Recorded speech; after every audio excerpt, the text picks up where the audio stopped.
Hello, welcome back to the channel. I am so glad you are here and showing up for yourself again this week.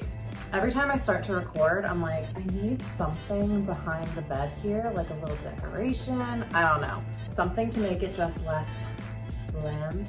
So if anyone has any suggestions, I am totally open to receiving them. Let me know in the comments what you think would work back there.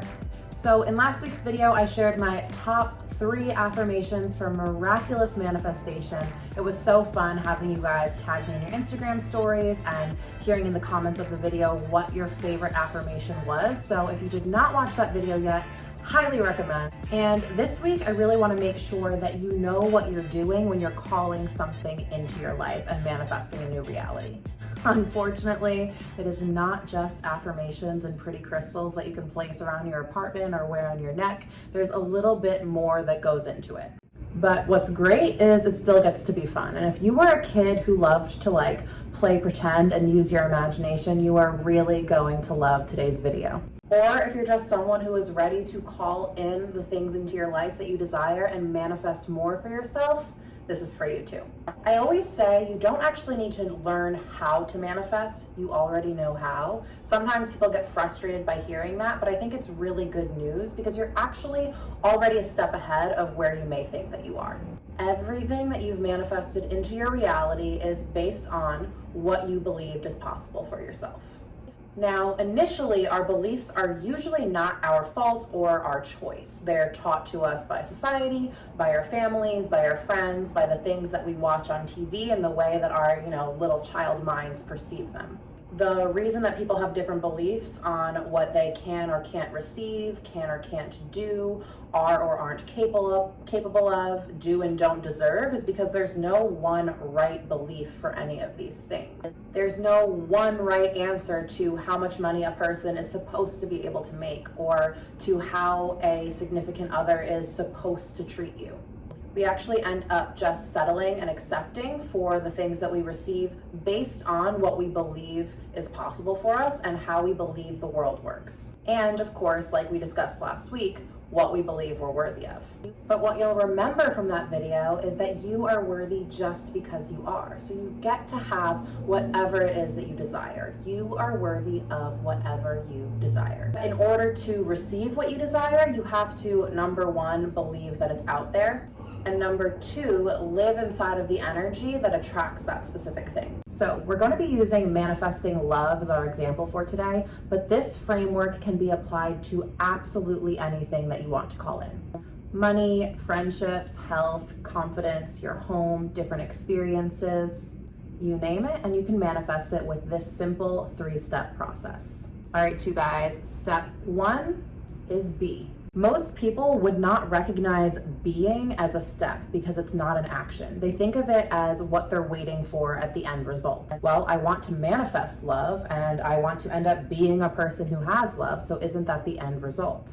But in reality, the reason that you're not receiving what you want is because you're completely skipping the first step of being. Typically, people will think, okay, I'm ready to manifest love. What do I have to do to receive it? You don't have to do in order to receive, you have to be.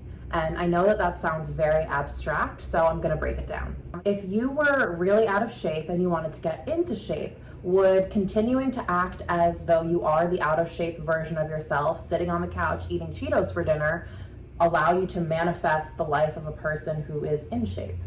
No, right? The actions that you would take would be aligned with the desired life that you want to step into next. And the way that you're able to know what those actions are and step into that life easily and effortlessly and having the actions come to you naturally is by showing up and being the version of you that you need to be in order to receive what you desire. So you get up, you go for runs, you eat salads, you make the decision to be the in-shape version of you, even if your outer reality doesn't necessarily reflect that yet. You get into the mindset of a person who is in shape. What do they think? How do they feel? How do they show up every day? What are their values? From there, the actions to take come naturally. But don't you see, you have to be that person first. So when it comes to manifesting love, you would ask yourself, okay, what type of person calls a healthy relationship into their lives? What do they think? What do they feel? What do they value? Does a person who is consistently obsessed with their ex manifest a healthy and happy relationship? Not usually. What about a person who constantly talks down on themselves, isn't willing to step outside of their comfort zone and meet new people and try new things? Someone who never believes they're good enough? Do they tend to attract a healthy and happy relationship? Most likely not.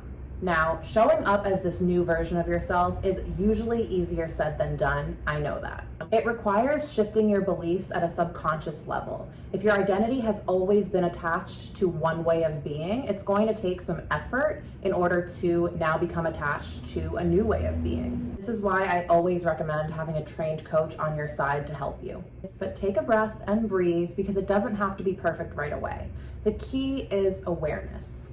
Even if you aren't showing up 100% being the version of you that you desire to be every day, you're aware of where you're heading, and that is what counts the most.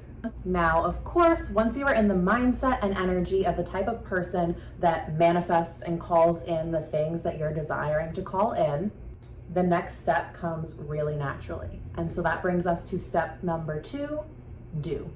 Like I've explained, once you're being the person, the doing comes naturally. You've already put yourself into the mindset of a person who attracts a happy and healthy relationship. So now you're automatically going to do the things that a person who will attract a healthy and happy relationship would do.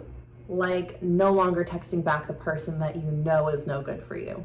Like reading books or watching YouTube videos or listening to podcast episodes around dating.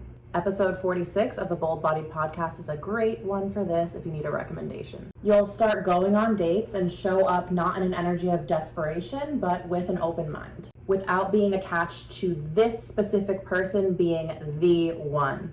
You'll walk away from relationships that don't serve you and allow yourself to move more deeply into ones where you feel respected, heard, and appreciated. Don't you see how much sense this makes? We think of manifestation as so woo-woo and out there, but it's really just as simple as deciding who you want to be, becoming that person, doing the things that they do. And then step number 3, having the things that they have. Now that you've shown up as the type of person who attracts and allows themselves to receive a healthy, happy relationship, eventually, once you've learned the necessary lessons that you need to learn, one will manifest its way into your life. And ta-da, you are done. You have received what it is that you set out to receive. And as you can see, this formula can easily be applied to anything: money, health, relationships, confidence, job, where you live, the experiences you have, the people that you spend most time with. Now, something else that's really important to remember is last week's affirmation of this or something better.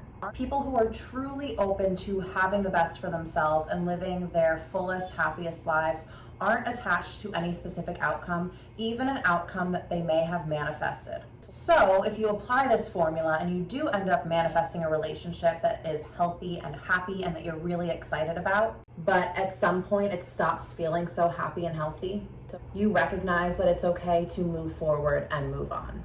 Some manifestations are for life, some are just for a certain period of time. And that is always okay. Remember, this or something better. And the better you know yourself, the easier it will be to decipher the next steps. All right, I love you guys so much. Thank you for showing up today. Don't forget to like this video and subscribe for more videos like this every Monday. Let me know in the comments what you are currently manifesting and calling into your life, and I will respond and send some positive energy your way. See you next week.